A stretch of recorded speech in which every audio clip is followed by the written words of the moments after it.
Assalamualaikum dan salam sejahtera. Okey, hari ini kita masuk bab 2, subtopik 5.2, perluasan kuasa dinasti Brooke di Sarawak. Okey, boleh rujuk muka surat 114, okey, buku teks sejarah tingkatan 3. Okey, baik. Perluasan kuasa barat di Sarawak dilakukan oleh pihak persendirian iaitu James Brooke. Okey, James Brooke ni dia datang sendiri di Sarawak. Okey, dia bawa geng-geng dia. Okey, dia datang sendiri. Okey. Kenapa dia datang? Sebab dia nak tengok Sarawak ni kaya.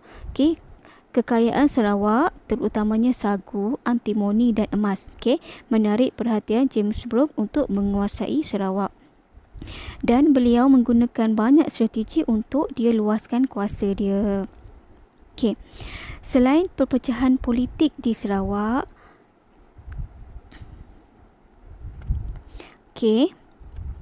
alasan kegiatan perlanunan digunakan sepenuhnya oleh James Brooke hingga akhirnya beliau berjaya memperoleh Sarawak daripada Kesultanan Brunei. Okey. James Brooke dia guna dua sebab. Okey, pertama sebab perpecahan politik, yang kedua sebab lanun. Okey, lanun banyak mengancam di Sarawak, banyak mengancam perairan Sarawak, dan yang kedua perpecahan politik yang berlaku di Sarawak. Okey, menyebabkan akhirnya James Brooke dapat Sarawak daripada Sultan Brunei, sebab Sarawak sebelum ni adalah di bawah kekuasaan Sultan Brunei. Okey. Seterusnya, James Brooke dan keluarganya berusaha meluaskan kuasa mereka ke seluruh Sarawak. Okey. Lepas ni, bila James Brooke dah dapat Sarawak, nanti anak dia, cucu dia semua akan menguasai Sarawak. Okey. Kawasan Sungai Sarawak merupakan kawasan ekonomi yang penting. Sultan Brunei menghantar Pangeran Indra Mahkota ke kawasan ini sebagai pembesar Brunei untuk menguasai ekonomi. Okey, Sultan Brunei. Okey, dia hantar Pangeran Indra Mahkota untuk jadi pembesar di Sarawak. Okey, dan untuk menguasai ekonomi di Sarawak. Okey. Maka bagaimana Sarawak ni boleh datang? Bagaimana James Brooke boleh datang ke Sarawak? Okey. Pada tahun 1820-an, masyarakat Melayu masa tu bertumpu di lidah tanah. Okey, nama tempat di Sarawak. Okey, terletak di sekitar Sungai Sarawak. Kawasan ini menjadi pusat perdagangan dan juga pentadbiran. Kawasan ini sangat strategik kerana mampu mengawal kegiatan perdagangan di sungai dan kawasan pedalaman. Okey, Sultan Omar Ali Saifuddin II iaitu Sultan Brunei. Okey, Sultan Omar Ali ni adalah sultan yang mentadbir wilayah Sarawak. Okey, pada tahun 1827. Okey, dia yang tadbir Sarawak, sultan ini jugalah yang mengawal kegiatan perdagangan di Sarawak. Okey. Pangeran Indra Mahkota mendirikan pusat pentadbiran di Kuching. Okey, Pangeran Indra Mahkota siapa? Tadi. Okey, Pangeran Indra Mahkota ialah wakil daripada Sultan Brunei, okey, untuk dia jadi pembesar di Sarawak. Okey. Pangeran Indra Mahkota mendirikan pusat pentadbiran di Kuching. Okey, sehingga sekarang Kuching merupakan ibu negeri kepada negeri Sarawak. Okey. Sultan Omar Ali Saifuddin telah menimbulkan perbalahan antara pembesar tempatan iaitu orang Sarawak. Okey, sebab apa? Sebab pembesar di Sarawak ni tak marah. Okey, dia marah. Dia tak suka kerana Sultan Omar Ali Saifuddin kedua mengenakan cukai yang tinggi dan kerahan tenaga. Cukai yang tinggi dan juga menggunakan banyak tenaga orang-orang tempatan di Sarawak. Okey, penentangan dipimpin oleh Datuk Ali Patinggi yang ingin membebaskan Sarawak daripada cengkaman Pangeran Indra Mahkota. Okey, Datuk Patinggi Ali ni ialah pembesar daripada kalangan orang Sarawak. Okey. Kemudian bila dah nampak macam nak berlaku pergaduhan, Sultan Brunei dia hantar Pangeran Raja Muda Hashim.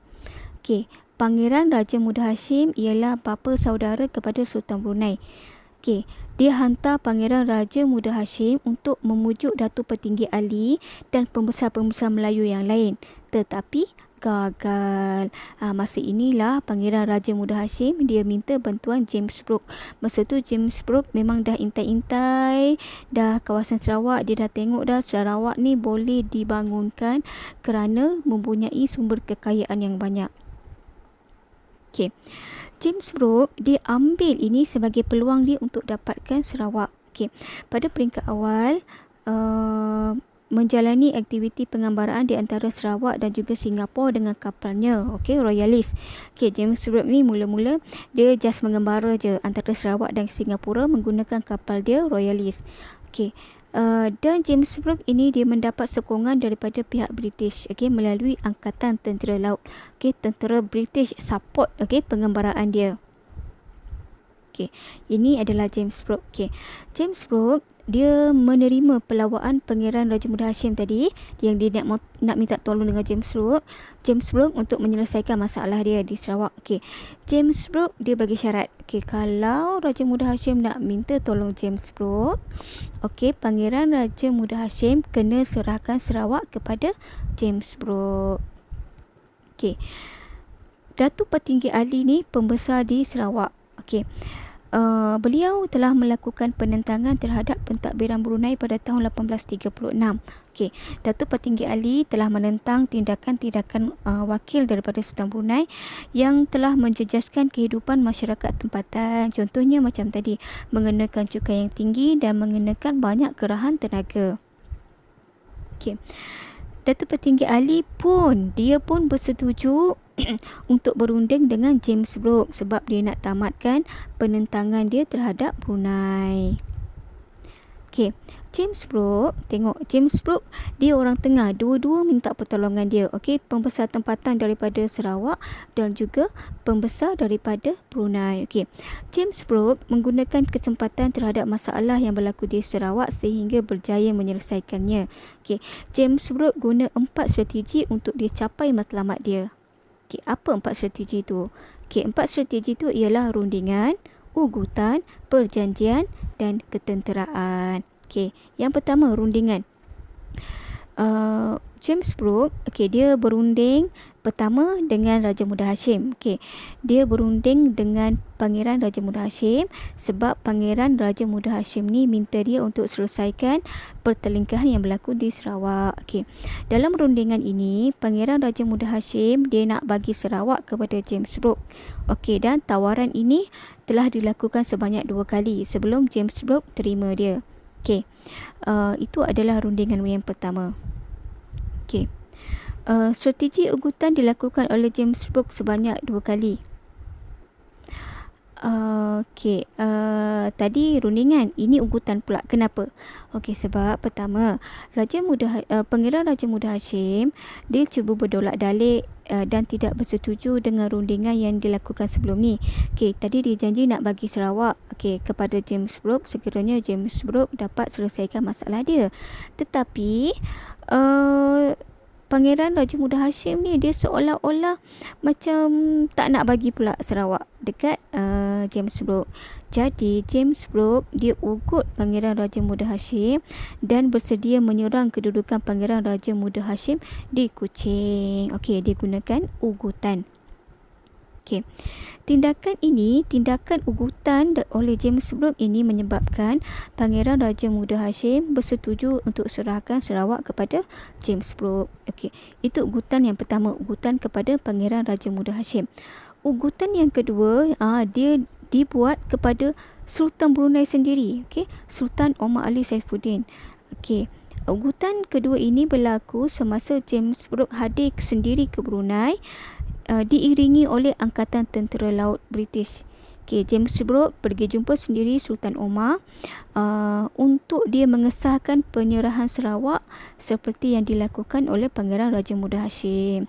Tindakan James Brooke menyebabkan Sultan bersetuju mengesahkan penyerahan Sarawak tersebut. Okey, memanglah kena setuju sebab James Brooke bukan datang seorang diri, dia bawa angkatan tentera. Okey, so memang kena bersetuju, kalau tak mungkin akan berlaku peperangan yang besar. Okey.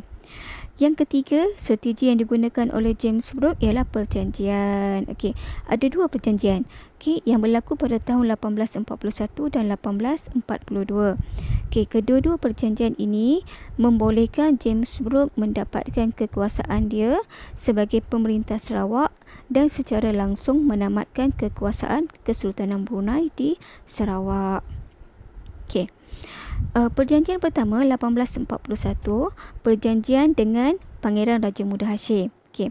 James Brooke dapat memerintah Sarawak dan dapat kuasai hasil. Okey, dia dapat Sarawak dan dia juga dapat hasil-hasil kekayaan daripada Sarawak.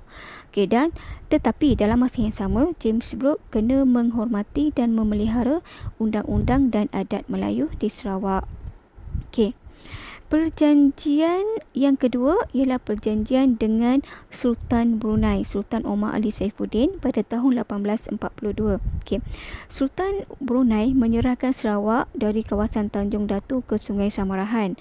Semua hasil pendapatan kawasan ini diserahkan kepada James Brooke. Dan James Brooke kena beri ufti setiap tahun kepada Brunei sebanyak $2,500 Spanyol. Okay. Perjanjian yang kedua ini, James Brooke tak boleh masuk campur dalam hal adat dan agama penduduk tempatan. Dua benda ni dia tak boleh usik, adat dan agama. Okey. Tidak boleh dipindah milik tanpa kebenaran Sultan Brunei. Okey, apa-apa arahan tidak boleh dipindah milik tanpa kebenaran Sultan Brunei. Sultan Brunei juga mengiktiraf James Brooke sebagai Raja Putih Sarawak. Okey, James Brooke dilantik sebagai Raja Putih Sarawak. Okey. Dan yang ketiga, strategi James Brooke yang keempat ialah ketenteraan. Okey, James Brooke menggunakan kekuatan ketenteraan dia dalam usahanya untuk mendapatkan kuasa di Sarawak. Dia pergi jumpa Sultan Brunei dengan membawa angkatan tentera British. Guna kapal ni lah. Okey. Yang kedua, bantuan ketenteraan diperoleh melalui sokongan kapal HMS Dido yang dimiliki oleh Angkatan Tentera Laut British. Okey. Kapal ini juga untuk memerangi ancaman lanun. Okey, lanun banyak di sekitar perairan Sarawak, okey, yang mengganggu perdagangan dan juga ketenteraman Sarawak. Okey. Walau bagaimanapun, kejayaan James Brooke ini hanyalah permulaan kepada penguasaan yang lebih luas. Itu baru sikit. Okey, itu baru sikit. Sebenarnya lepas ni lagi banyak penguasaan James Brooke dan juga keluarga-keluarga dia terhadap Sarawak. Okey. Jadi, untuk itu sampai sini saja. Nanti kita akan sambung kepada pengukuhan kuasa James Brooke di Sarawak.